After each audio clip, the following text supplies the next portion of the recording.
Kidney கல்லு, kidney failure இருந்தா எப்படி சரி பண்றது? முதல்ல கிட்னி கல்லை பத்தி சொல்றேங்க.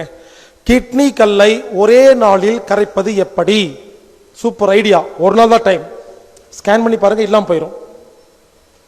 பீன்ஸ், சோயா பீன்ஸ் இல்ல, இந்த காய்கறி பீன்ஸ், அமெரிக்கன் பீன்ஸ் சொல்லுவாங்க.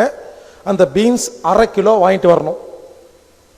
அதில் இருக்கிற விதையெல்லாம் எடுத்துடணும், சின்ன சின்னதாக கட் பண்ணணும். 1/2 கிலோ பீன்ஸை 2 லிட்டர் தண்ணியில் போட்டு அடுப்பில் வச்சு சூடு பண்ணணும். கேஸ் ஸ்டவ்வை சிம்மில் வச்சு லேசாக வச்சு 2 மணி நேரம் சூடு பண்ணணும்.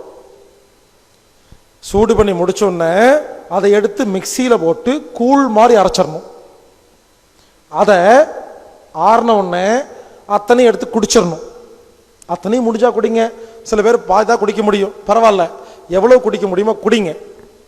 குடிச்சு முடிச்ச செகண்ட்ல இருந்து 2 மணி நேரத்துக்குள்ள 3 லிட்டர் தண்ணியை விட்டு குடிக்கணும். இது வெறு வயிற்றுல காலையில தான் பண்ணணும். அந்த டைம்ல வேற எதுவுமே டீ காஃபி வேற எதுவுமே சாப்பிடக்கூடாது.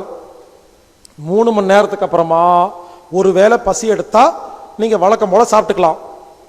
இந்த டைமுக்குள்ள யூரின் வரும்போது ஒரு கப்பில் பிடிச்சி பாருங்க, கண்டிப்பா கல் வெளியே வந்துடும்.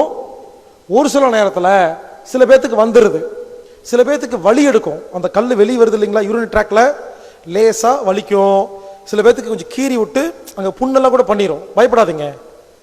அப்படி வந்தாலும் அந்த கல் வெளியே வந்துடும், லேசா வலிக்கும். 2 நாள்ல அந்த வலி சரியா போயிடும். உடனே ஒட்டிக்கு அவ்வளவுதான். ஒரே நாளுங்க. ஆச்சரியமா இருக்குங்க. நீங்க 2 நாளுக்கு அப்புறம் போய் ஸ்கேன் பண்ணி பாருங்க, டாக்டர் ஆச்சரியப்படுவாரு. கல்ல காணாம பாரு.